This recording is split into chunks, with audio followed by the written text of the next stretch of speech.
Fala galera, bom dia, boa tarde, boa noite, boa madrugada. Meu nome é Sidney Martins, professor de língua portuguesa aqui do LAC Concursos, o maior site de videoaulas do Brasil, quiçá das Américas. Vamos parar de enrolação, vamos direto ao ponto e hoje a aula é uma aula pesada, é a aula sobre pontuação. Detalhe, quando a gente fala de pontuação, você já deve estar pensando numa porrada de sinal, 2 pontos, travessão, parênteses e por aí vai. Só que é o seguinte, o principal sistema de pontuação que cai em prova é a vírgula. Então, se você dominar bem o processo da vírgula, você vai, no mínimo, mandar bem na prova, pelo menos nos assuntos de pontuação. Porque normalmente 95% das questões que cobram pontuação cobram, na verdade, a vírgula. Então, a gente parte desse pressuposto e é por isso que a gente enfatiza sempre a vírgula, ok? Então, vamos lá. Vamos entender o que a gente chama de sinal de pontuação. Então, aqui, ó, chamamos de sinal de pontuação o uso de sinais para marcar na escrita pausas e mudanças de entonação típicas da fala. Então, olha só, eu tenho aqui 3 estruturas com a mesma sentença.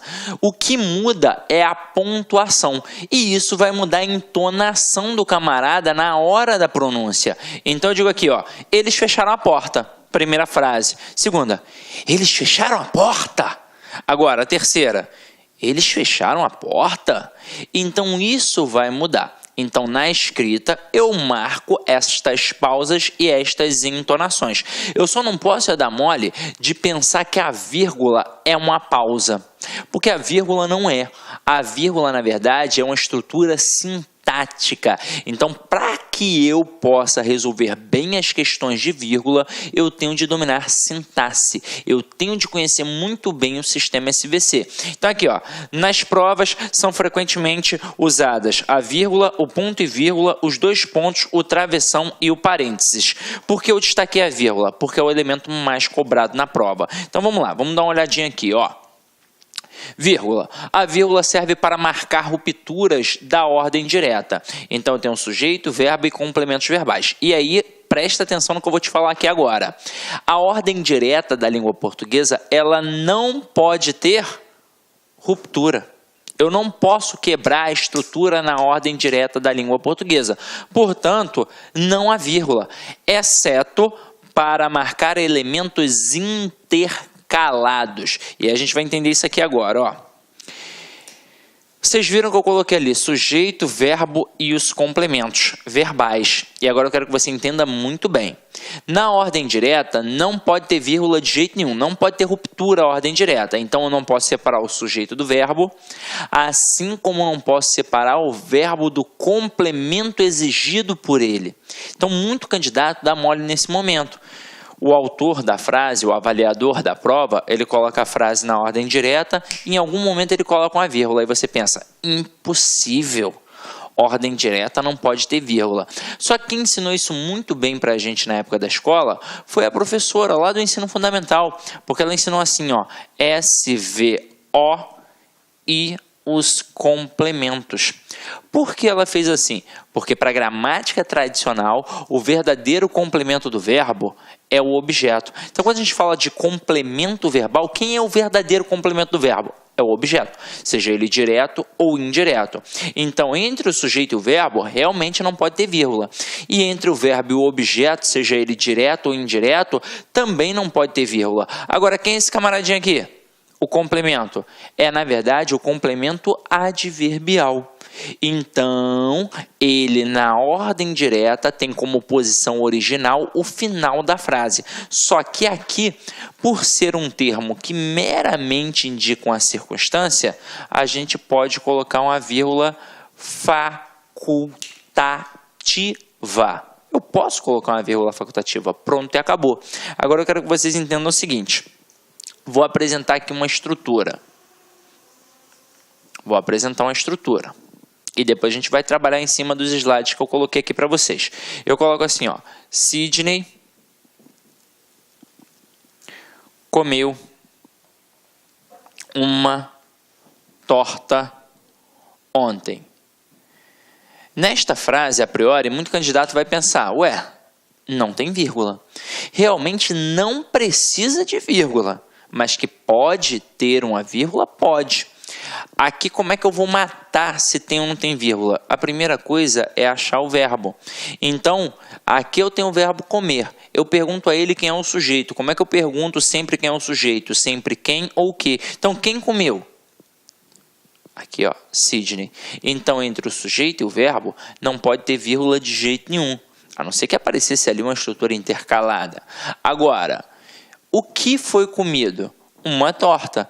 Então, nesse contexto, quem come alguma coisa, no caso, comeu uma torta. Então, tem um verbo transitivo direto e uma torta é o objeto direto. O objeto é o verdadeiro complemento do verbo, porque esse verbo possuía sentido incompleto. Se eu chegasse para você do nada e falasse assim, ó, Sidney comeu, você me perguntar o quê? É a demonstração de que o verbo tem sentido incompleto, portanto, ele exige um complemento verbal, que é o objeto. Então, se eu falar Sidney comeu uma torta, tranquilo, porque quem come, come alguma coisa. Agora, eu coloquei ontem. Aquilo dali foi um algo a mais, foi uma mera circunstância indicada. Tinha necessidade? O verbo exigiu? Não, o verbo não exigiu. Mas como foi um algo a mais, não tem problema. Só que é o seguinte, nessa estrutura aqui, ó, em que eu tenho sujeito, verbo e objeto, eu realmente não posso ter vírgula. Mas aqui eu posso ter sim uma vírgula, que é facultativa. Agora, se eu estou produzindo um texto, para não deixar o meu texto truncado, eu evito essas vírgulas facultativas. Mas eu preciso usar quando eu quiser, de repente, enfatizar alguma coisa. Então, imagina o seguinte, alguém está reclamando que a cozinha está suja hoje. Aí fala, ó, Sidney, comeu uma torta ontem, isso aqui não fui eu não. Entendeu a pegada? Agora, nas provas, os avaliadores gostam de cobrar esse adjunto adverbial deslocado. E aí começa um problema. Porque é o seguinte, o que a gramática versa e de forma não muito clara, esse é que é o problema. Ela versa o seguinte, que o adjunto adverbial deslocado de curta extensão terá vírgula facultativa e o adjunto adverbial de longa extensão terá vírgula obrigatória. Só que é o seguinte, o que é facultativo, o que é obrigatório, porque o que é pequeno e o que é grande, isso é muito subjetivo. Afinal de contas, tem autor, tem gramático que vai dizer que 2 palavras já tornam adjunto adverbial grande, mas também tem autor que vai dizer que apenas 5 palavras tornam adjunto adverbial grande. E aí, como é que eu fico? Pô, o que eu vou definir? Aí é o seguinte, a Academia Brasileira de Letras, ela já se posicionou nesse aspecto. Então, para a Academia Brasileira de Letras, 3 palavras ou mais tornam a adjunta adverbial grande. E tem uma banca que já se posicionou diversas vezes no edital, porque ela imita a ABL. É a banca CESP. Então, a banca CESP, ela define no edital que 3 ou mais palavras tornam a adjunta adverbial grande.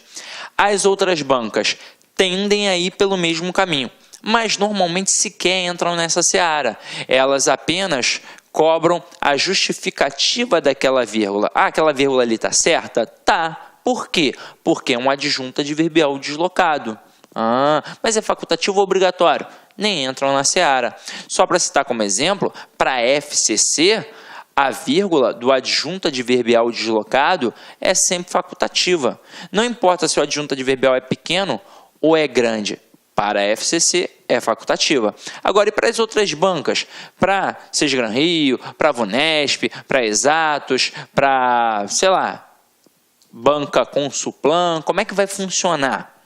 Aí esses camaradas, como eu disse a vocês, eles vão trabalhar apenas o reconhecimento daquela vírgula ali pela justificativa. Ah, tem uma adjunta adverbial deslocado.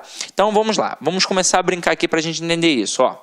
Ontem, Sidney comeu uma torta.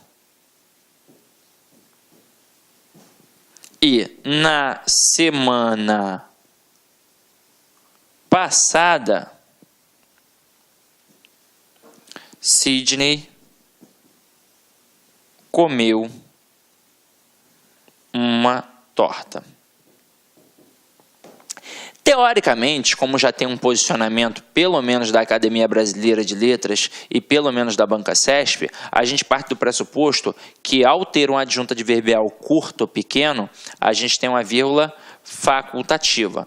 Quando eu tenho 3 ou mais palavras, eu tenho uma vírgula obrigatória. E aí eu vou frisar uma parada importante para vocês. Se liga, você não vai fazer só este concurso, você vai fazer diversos concursos, não é verdade? Então você precisa dominar o conhecimento da pontuação, o conhecimento da vírgula e ainda assim precisa entender como as bancas pensam. Então vamos lá, se você encara o CESP, é assim que vai funcionar. 1 ou 2 palavras, adjunta adverbial pequeno, vírgula facultativa. 3 ou mais palavras, adjunta adverbial grande, vírgula obrigatória. E se eu encarar a FCC? Não importa, a vírgula é facultativa sempre. Se o adjunto adverbial é pequeno ou se for grande, pode ter até 10 palavras. É uma vírgula facultativa. Agora, e as demais bancas? Cobram a justificativa da vírgula. É a primeira possibilidade que as outras bancas podem fazer. Então, vai perguntar por que tem vírgula aqui na frase ontem Sidney comeu uma torta. Porque tem um adjunto adverbial deslocado. E como é que a gente sabe isso? Porque o adjunto adverbial ele tem a posição original no final da frase. Se eu jogo para o início da frase ou para o meio da frase, ele foi deslocado. Se está no início, eu coloco uma vírgula. Se está no meio, eu coloco entre vírgulas. Mas a gente sabe que aqui é uma vírgula facultativa. Agora, na semana passada, vírgula, Sidney comeu uma torta. Qual é a justificativa? A mesma do exemplo acima. A gente tem ali uma vírgula que está isolando um adjunto adverbial deslocado, que tem como posição original o final da frase. Agora, segunda possibilidade. Até aqui, a gente só cobrou a justificativa da vírgula. Essa banca, que não é nem a FCC, nem o CESP, por exemplo, qualquer outro tipo de banca, ela pode trabalhar da mesma forma que a FCC e o CESP trabalhariam na primeira frase aqui, ó. Ontem Sidney comeu uma torta. Qualquer banca poderia, por exemplo, colocar esta frase e perguntar assim, ó, dentre as opções abaixo, qual é aquela em que a retirada da vírgula não altera o sentido? E aí você tem certeza. Vírgula facultativa. Agora, para qualquer tipo de banca, para qualquer tipo de gramático, quando eu tenho uma palavra, não adianta, né, gente? A estrutura é pequena e a vírgula é facultativa em qualquer banca. Então, por mais que você esteja encarando uma banca que você, de repente, nunca viu na vida, né? Isso pode acontecer. Se cai esse tipo de questão, com certeza o avaliador vai colocar só uma palavrinha. Ele não vai entrar na seara daquela discussão toda gramatical. E aí, quando ele coloca só uma palavrinha, que você sabe que sintaticamente é uma adjunta adverbial e está deslocado, a vírgula é facultativa, com certeza. Então, aqui, tanto faz eu dizer Sidney, vírgula, comeu uma torta, como dizer... Perdão, tanto faz eu dizer ontem, vírgula, Sidney comeu uma torta, como faz eu dizer ontem Sidney comeu uma torta. A vírgula é facultativa para qualquer um. Se só tem uma palavra, não tem discussão. O problema é quando a gente começa a apresentar mais palavras. Só que aí é o que eu falei para vocês. Para a FCC, vírgula facultativa sempre. Para o CESP, vírgula obrigatória a partir de 3 palavras. E para as outras bancas? Olá, meus amigos, minhas amigas, sou o professor Luiz Antônio de Carvalho, estou aqui para fazer um convite muito especial para você que acabou de assistir a aula aí, um pedaço de uma aula demonstrativa do nosso professor do Lá Concursos. Nós aqui do Lá Concurso preparamos um super curso online, ponto a ponto do edital e super atualizado para o concurso da PM de São Paulo 2017, com um investimento com o melhor custo-benefício da internet, apenas 10 parcelas de R$ 25,00, você vai ter o nosso curso completo, são mais de 210 videoaulas exclusivas para você, com professores top de linha e principalmente com um projeto pedagógico diferenciado chamado de Personal Coach. O projeto pedagógico que faz o aluno ter sucesso no concurso. Por quê? Porque ali vai organizar a vida do concurso. E papo reto com vocês, eu tenho certeza absoluta, se vocês cumprirem todas as nossas orientações pedagógicas, eu tenho certeza que você ficará super competitivo no concurso aí da PM de São Paulo 2017. Bacana? Legal. Ah, já ia esquecendo, você quer um material de apoio aí, o PDF que o professor está utilizando nessa aula? Então é muito simples, vai aqui embaixo, clique aqui embaixo e faça o download gratuitamente desse material de apoio. Tá certo, meus amigos? Um forte abraço e espero vocês aqui no LA Concursos. Fui, tchau.